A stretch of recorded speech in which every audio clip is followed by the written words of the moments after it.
Con Pablo Tallón.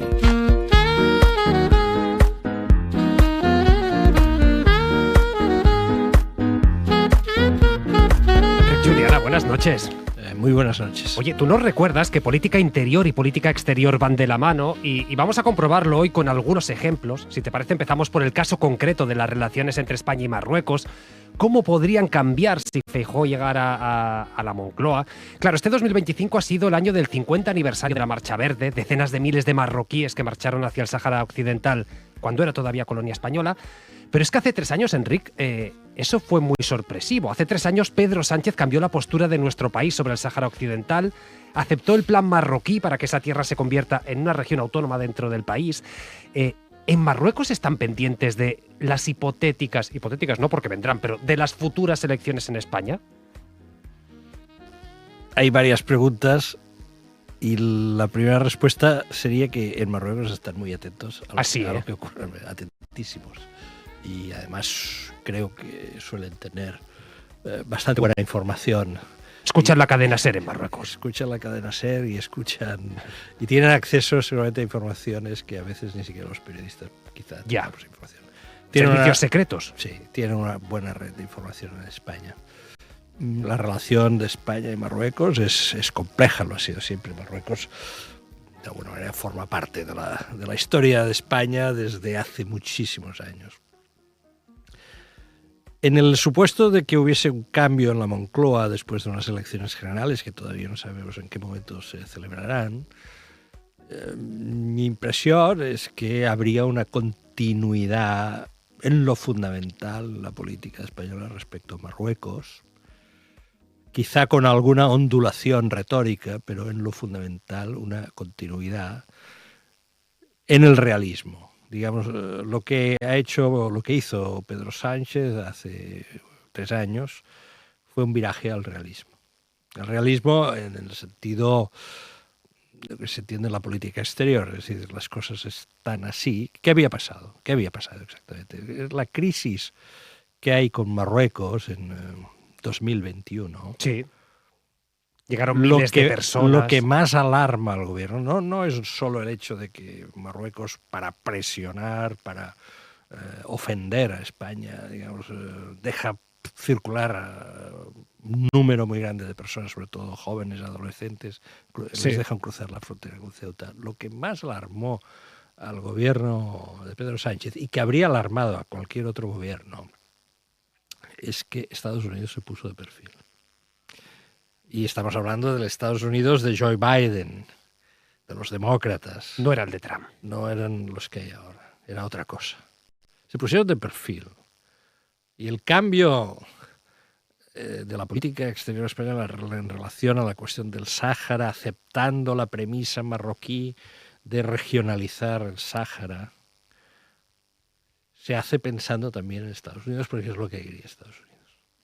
¿Pero crees que lo pidió explícitamente o no hace falta en estos casos? Las relaciones de España con Estados Unidos mejoran a partir del momento en que España y Marruecos resintonizan. Ya. 21, 22, ¿qué pasa el 22? Junio del 22, cumbre de la OTAN en Madrid. Sí. Una cumbre que salió todos muy los bien, líderes mundiales. Con una buena presentación escénica, imágenes de gran amabilidad entre el presidente de Estados Unidos y el presidente del gobierno de España, imágenes que hoy son imposibles de replantear, ¿verdad? Cómo cambian las cosas. En tan poco tiempo. Entonces yo creo que en el supuesto de que el próximo presidente del gobierno de España sea Alberto Núñez Feijóo, la continuidad en lo sustantivo va a ser absoluta. Porque Feijóo está en el realismo. ¿Está acaso Feijóo en el idealismo? No lo veo. Ya. Otra cosa es que estando en la oposición, pues el partido de la oposición se ve en la necesidad de marcar distancias con el gobierno en todos aquellos frentes en los que pueda marcar distancias y sobre todo en aquellos frentes en los que la opinión pública respecto a la posición del gobierno contiene elementos de crítica o hay división, ¿no? Y ese es el caso del Sáhara Occidental, fue así. Feijóo está en el realismo, porque la relación con Marruecos es también, esto es lo que quiero subrayar, la relación con Marruecos es también la relación con Estados Unidos. Y si durante el mandato de Biden Marruecos ya tenía el apoyo de Estados Unidos, durante el mandato de Trump lo tiene multiplicado por dos, como mínimo. Y además tiene otro apoyo. Fijo, esto también lo sabe, lo ha de saber, con toda seguridad lo sabe. Y está Israel. Ya. Por lo tanto, una política en relación a Marruecos hoy es la política en relación a Estados Unidos y es la política en relación a Israel. Pero fíjate, yo recuerdo que en el Congreso del PP fue invitado el delegado del Frente Polisario y eso no gustó en Marruecos. No. Estos son estos gestos que se pueden hacer cuando un partido está en la oposición. Pueden costar un enfado, medio enfado diplomático marroquí. Hay vías abiertas de comunicación, no seamos ingenuos, es decir, estoy absolutamente convencido que el Partido Popular, un partido en estos momentos que ha estado en el gobierno, que probablemente no volverá a estar, si no en un futuro inmediato más adelante, pero es partido de gobierno, partido de Estado, y estoy absolutamente convencido que la dirección del Partido Popular tiene canales de comunicación abiertos con la administración marroquí. Y además es que han pasado más cosas. Han pasado más cosas porque Estados Unidos, Trump, está trabajando activamente a favor de las tesis marroquíes. Ya lo hizo. La cuestión de la regionalización del Sáhara, el primer gran apoyo que recibe es de Trump en las últimas semanas de su primer mandato. ¿Pero qué gana Estados Unidos? ¿Por qué este interés tan fuerte? Estados Unidos tiene históricamente una muy buena relación con Marruecos. Consideran que Marruecos fue uno de los primeros países, en aquel momento el reino marroquí existía ya una monarquía alauita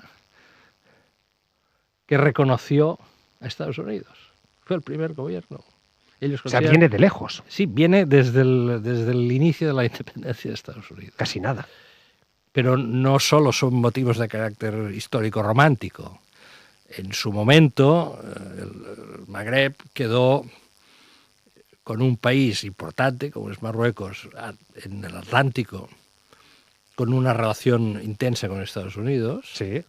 Adquieren la independencia ya definitiva en 1956, tienen el apoyo de Estados Unidos.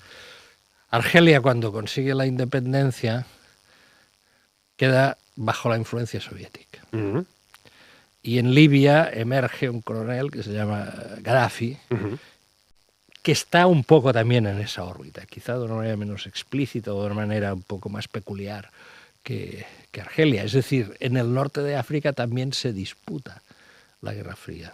Argelia, Libia, basculando en la órbita de la Unión Soviética. Egipto, en algún momento también, Estados Unidos se tuvo que emplear a fondo con Egipto para atraerlo. Y por lo tanto, Marruecos era la pieza más segura del norte de África. Y esto pesa mucho. Y además Marruecos ha desarrollado, y esto los diplomáticos lo saben bien, un trabajo de lobby en Washington importante. uh-huh. Por lo tanto, Trump, ¿qué les da al acabar su mandato? Les dice, reconozco la soberanía de Marruecos sobre el Sáhara Occidental, solo pongo una condición, que Marruecos restablezca plenamente relaciones con Israel en el marco de los acuerdos de Abraham, uh-huh. es decir, establecimiento de relaciones diplomáticas y de relaciones, digamos, diplomáticas pacíficas entre Israel y los países sunitas, no así uh-huh. los chiitas, no así Irán, ¿no?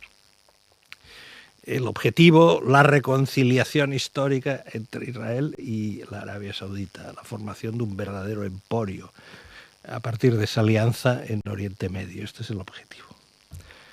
Trump acaba su primer mandato con este gesto y Marruecos, con este triunfo en la mano, aprieta las tuercas a España, pero no solo a España, a Alemania, a Francia, uh-huh. ¿no? Y va recogiendo apoyos. España lo que hizo fue adelantarse. Sánchez se adelanta. En crudo. Y sin un debate público. Sin anestesia, sin debate en el Parlamento. Esto para mí fue lo más negativo. y adopta una posición que ahora ya es la posición votada en el Consejo de Seguridad de las Naciones Unidas. O sea, Sánchez habrá quedado mal con un sector de la opinión pública española. En el ámbito de las relaciones internacionales no ha quedado fuera de juego. La última votación sobre la cuestión del Sáhara en el Consejo de Seguridad abre la vía a la regionalización del Sáhara. Y ahí hay un aspecto que también hay que tener en cuenta. En esa votación del Consejo de Seguridad, Rusia y China se abstienen. ¿Qué quiere decir eso? Quiere decir que se están reformulando las cosas. Quiere decir, a mi modo de ver, que en estos momentos el principal problema que se está produciendo en la mitad norte de África es el problema del Sahel.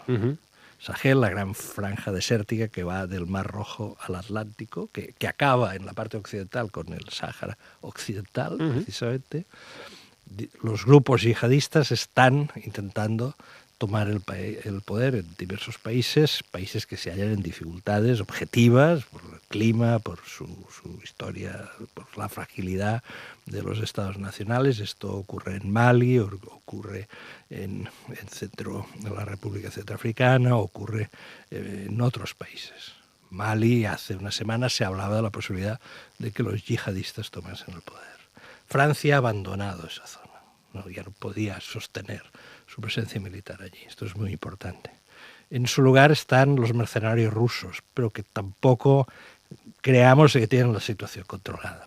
Bien, en estos momentos a las potencias, Estados Unidos, China, Rusia también, la inestabilidad del Sahel no les interesa, porque el Sahel es una fuente de materias primas. Pensemos, por ejemplo, en Níger. Otra vez las tierras raras. Níger, uranio. Entonces, ahí hay un punto en común entre adversarios. Es decir, esto que no se nos desmadre. Y por lo tanto, yo creo que la pieza Sáhara Occidental forma parte de esta visión. Y es muy significativo que Rusia, que ha sido durante decenios un fiel apoyo de Argelia, en esa votación que podía haber vetado, ¿sabes? Hay capacidad de veto, se abstiene. Y China también se abstiene. Con lo cual se dibuja otra perspectiva. A su vez, los norteamericanos están intentando, y esto vamos a ver si lo consiguen, pero están intentando una aproximación a Argelia. Argelia necesita tecnología para ampliar su explotación de gas.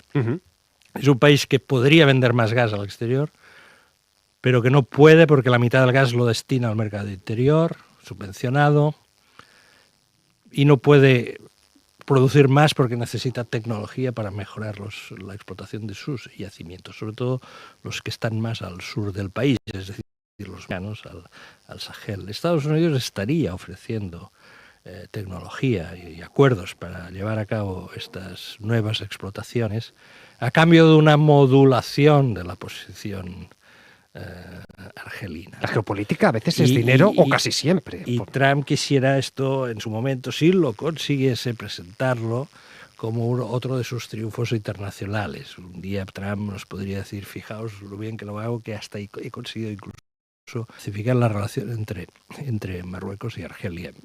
Esto hoy parece muy distante. La relación con Marruecos y Argelia, entre Marruecos y Argelia, está absolutamente rota. Pensemos que la frontera entre Argelia y Marruecos es considerada hoy la frontera más impermeable del mundo después de la que hay entre las dos Coreas. Eso te iba a decir. Por ahí no pasa nadie, ¿no? Bueno, en todo este cuadro, yo creo que cualquier gobierno español, el actual, el que pueda venir en el futuro, mantendrá la posición del realismo. También con Vox. Porque también con Vox, porque Vox es el partido aliado del gobierno de los Estados Unidos, de una manera más explícita. La posición del Partido Popular sobre la actual línea norteamericana, yo no la conozco y me da la impresión de que muchísimos españoles tampoco la conocen porque no la han expresado. Porque además Núñez Feijóo, que es muy intenso en el debate político interno, tiene una cierta aversión, me parece, a la política exterior. Habla muy poco de política exterior, ¿no? Es verdad. No sabemos lo que piensa Núñez Feijóo sobre la actual línea de Estados Unidos. No sabemos lo que piensa sobre la nueva estrategia de seguridad nacional que supone de Estados Unidos, que desafía abiertamente a la Unión Europea. Pero es que la cuestión de Estados Unidos estará en el centro de la política, está hoy ya en el centro de la política de este país y lo estará en el futuro. No veo a la derecha española fuera de las coordenadas del realismo, y tampoco a Vox, porque Vox, insisto, es el partido que en estos momentos tiene y exhibe una mejor sintonía y comunicación con la administración norteamericana, y por lo tanto saben perfectamente que lo que los norteamericanos no quieren en estos momentos es un conflicto entre España y Marruecos. Mira, me citabas justo la estrategia de seguridad nacional de Estados Unidos. Un jarro de agua fría para Europa, porque básicamente lo que dices, la Unión Europea me molesta un poco. Yo voy a intentar influir de alguna forma en la política interna, voy a potenciar a estos partidos eurófobos, ellos le llaman patrióticos. Curiosamente, en las últimas horas hemos sabido que se han vuelto a abrir las puertas del Foro de Seguridad de Múnich, Alternativa para Alemania. Vamos a hacer una ventana con Nicolás Castellano. Buenas noches, Nico. ¿Qué tal, Pablo? Buenas noches. Antes de nada, por situarnos, ¿en qué consiste este foro? Pues es un foro extraoficial, pero lo cierto es que lleva más de 60 años reuniendo a una media de 500 líderes internacionales, expertos y actores importantes en la política internacional. Se celebra, como dices, en la ciudad alemana de Múnich de 1963, y la idea del entonces editor y exmilitar que lo fundó, aquel alemán, era prevenir conflictos militares, promover el diálogo entre líderes y figuras influyentes en la política internacional, y a lo largo de su historia ha contado con la participación de todos los clásicos, ¿no? El exsecretario de Estado mítico de los Estados Unidos, de Kissinger, de ex cancilleres alemanes como Helmut Schmidt, y el año pasado, y lo decías tú a las 8, se hizo célebre, digamos, este foro porque, además de reunir a jefes de Estado, diplomáticos, ministros de Defensa, etcétera, fue la primera visita a Europa, ya como vicepresidente de Estados Unidos, de J.D. Vance. Fue un poco la presentación en Europa de la administración de Trump, y fue todo un jarro de agua fría que el discurso identitario en el que echaba la bronca prácticamente a Europa porque la acusaba de caer en las redes del buenismo. Decía que el gran problema de Europa era interno, de sus valores, y ceder, por ejemplo, pues todo el campo a los ámbitos de la inmigración. Así que se hizo célebre, digamos, se retomó la celebridad de ese foro el año pasado, desgraciadamente con ese discurso polémico de J.D. Vance, ¿no? De hecho, Nico, claro, Alternativa por Alemania llevaba 2 años sin poder asistir. J.D. Vance viene, se queja precisamente de ello y se le vuelven a abrir las puertas. ¿Cuál era el argumento para vetarlos y por qué ahora, tras ese discurso, dicen, pues venga, que venga Alternativa para Alemania? El argumento es que es una ultraderecha racista, supremacista, que niega los derechos de las mujeres, y que además en los últimos tiempos, y tiene que ver con este foro, estaba siendo especialmente cruel con el presidente de Ucrania, con Zelensky. Por eso los organizadores de este foro decidieron que un partido como la AfD no puede estar en un foro en el que van, digamos, jefes de Estado, diplomáticos, a debatir posibles soluciones para un encuentro de paz que ellos precisamente no querían.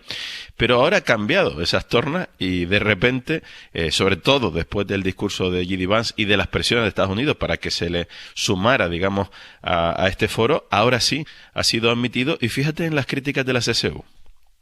Ich halte das für richtig, weil es Alexander Hoffmann ha dicho hoy que la presencia de la ultraderecha alemana, que recordemos en el partido mayoritario opositor en el Bundestag, es un riesgo nacional, porque en esa conferencia se comparte, y esto es importante, Pablo, recordarlo, información sobre seguridad, y la AfD tiene contactos en Rusia o en China. Claro, sí está el panorama. Nicolás Castellano, gracias por esta fotografía. Hasta luego, un abrazo. Enric, ¿qué quiere decir que de repente Alternativa? Entendemos que no va a influir de forma notable en las políticas de seguridad, pero el hecho de que la extrema derecha conquiste foros, espacios, ¿qué implica? ¿Qué consecuencias tiene? Bueno, lo que quiere decir es que Estados Unidos, como dice el nuevo documento de Estrategia de Seguridad Nacional, va a intervenir en la política interior europea. Pero esto es una declaración de guerra. Que un país es una declaración de guerra política, efectivamente, porque es lo que, si uno se lee bien ese documento, pues es lo que ellos mantienen. Ellos allí giran en relación a Rusia. Lo que se dice en relación a Rusia es de que hay que buscar un equilibrio estratégico con Rusia, es decir, se abre la posibilidad de acuerdos, al menos acuerdos parciales con Rusia. Yo creo que lo vamos a ver esto, y lo vamos a ver, por ejemplo, en relación al Ártico.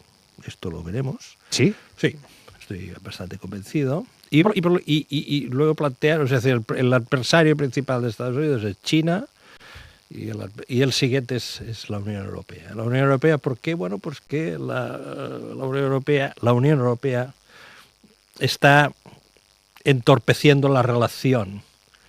Es un intermediario entre Estados Unidos y los países europeos en singular. Es un competidor. ¿Qué es lo que quiere? En definitiva, lo que ellos dicen es: nosotros hablaremos con los europeos uno por uno y a cada uno divide y vencerás. Les haremos conocer cuáles son nuestras condiciones. Es así de claro.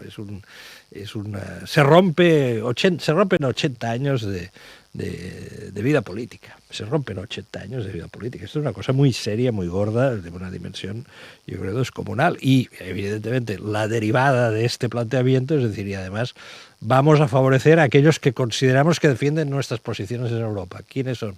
Las fuerzas patrióticas, pues, dicen ellos en el documento, es decir, aquellos partidos, para entendernos, que están agrupados hoy en la plataforma Patriotas por Europa, que es con sede social en Budapest, en Hungría, y en la cual, por ejemplo, en representación española, pues está Vox, está Salvini de Italia, están la mayoría de los partidos, digamos, de la extrema derecha europea. Y ellos van a hacer una labor favorable a esos partidos, sin muchas inhibiciones. Y lo que acabamos de saber esta tarde y que acabáis de narrar sobre la invitación a AfD al Foro de Múnich, pues es muy relevante. La prohibición de que Thierry Breton, excomisario francés de Mercado Interior, pueda entrar en Estados Unidos, el hombre que empezó a poner negro sobre blanco la reglamentación de las redes sociales, de las empresas. Ese salvaje oeste. Pues usted tiene prohibida la entrada de un exministro europeo. Es que no es poca cosa. Entrada, no puede entrar en Estados Unidos.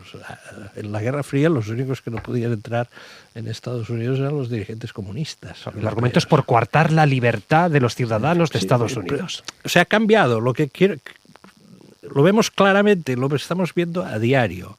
Por lo tanto, creo que no es exagerado afirmar que uno de los elementos centrales de la política española en estos momentos es la posición de los principales actores políticos en relación a Estados Unidos, en relación a la línea del gobierno de los Estados Unidos.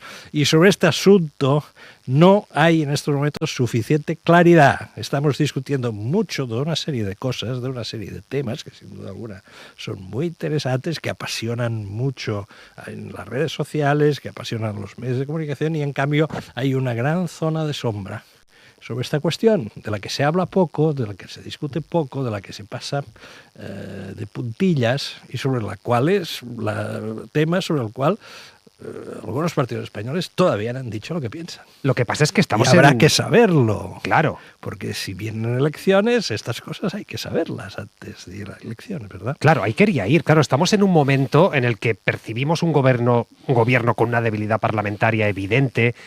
Mucha gente en España lo da por amortizado, pero no se fuera, porque sí que estamos viendo reconocimientos a la figura de Pedro Sánchez a nivel internacional, se alaban las cifras económicas, pero internacionalmente, a efectos de política exterior, ¿cómo se percibe el Ejecutivo Sánchez? No, Sánchez está recibiendo, tampoco exageremos, o sea, lisonjas, hay un reconocimiento de que a España, por ejemplo, en términos económicos, las cosas no le están yendo mal. A nivel macro. Esto está claro, y esto aparece regularmente en los principales medios de comunicación. Acabamos de escuchar que la bolsa española ha cerrado. Con récord. Con récords, superando de largo las bolsas de otros países europeos. Es decir, sepamos de que en comparación con la mayoría de los demás países europeos, la macroeconomía española va notablemente bien. Lo cual no quiere decir que le vaya bien a todo el mundo, y aquí es donde empiezan los problemas para el gobierno, si a ello además le unimos dos otros factores críticos, como son la ausencia en estos momentos de una mayoría parlamentaria estable, que le impide en estos momentos, por ejemplo, plantearse seriamente la aprobación de los próximos presupuestos, y después pues los casos de corrupción que han afectado a 2 exsecretarios de organización del Partido Socialista. Esto ha conducido a un cuadro de debilidad objetiva del gobierno que ahora veremos estos próximos meses si se agudiza o, digamos, el gobierno consigue retomar la iniciativa. No lo sabemos. Es verdad de que hay corrientes de opinión que creen que se está llegando, nos estamos acercando a la estación término. En mi opinión, los próximos 6 meses, el semestre que empezará pasado mañana, Sí. puede ser el semestre de la verdad en España. Permíteme la expresión quizá un poco exagerada. No, pero no. el semestre Pero de la como verdad clickbait va a funcionar. porque vamos a aclarar hacia dónde vamos, ¿no? Es decir, si vamos a elecciones ya en otoño, por ejemplo, si estos casos de corrupción que afectan al Partido Socialista, ¿qué dimensión tienen? Hoy hemos conocido un informe interno del PSOE sobre los gastos de Ábalos, es decir, todas estas instrucciones judiciales, me parece en este momento hay 7 instrucciones judiciales que afectan al PSOE, pues ¿qué dimensión tiene? ¿Qué profundidad tiene? Luego, por ejemplo, en abril está previsto que se dé inicio el juicio del caso Kitchen. Sí. Supuesta utilización de la policía durante el gobierno del PP, de Mariano Rajoy, para intentar tapar o distraer el caso, la investigación judicial del caso Gürtel. Utilizar la policía para distraer o confundir a los jueces no es un asunto menor. También ahí la sociedad sabrá más cosas de lo que han ocurrido estos últimos 10 o 12 años en España. Y creo que en ese contexto de este semestre de la verdad, pues también las posiciones programáticas de cada partido de cara al futuro y teniendo en cuenta cuál es la realidad del mundo, se tendrán que ir conociendo con mayor precisión, con mayor exactitud. Y en este sentido, insisto, las posiciones españolas respecto a la política de Estados Unidos en relación a Europa es muy importante conocerlas. Hay que saber a qué atenerse. Desde luego. El conocimiento del futuro siempre parte de esta premisa. ¿Qué podemos esperar? ¿Qué podemos esperar? Pues todas estas cuestiones deberán ser respondidas en los próximos meses. Por esto este podría ser un semestre bastante... Pues veremos si es el semestre de la verdad. Seguro que va a ser un semestre complejo, de alto voltaje en la geopolítica, en la política interior. La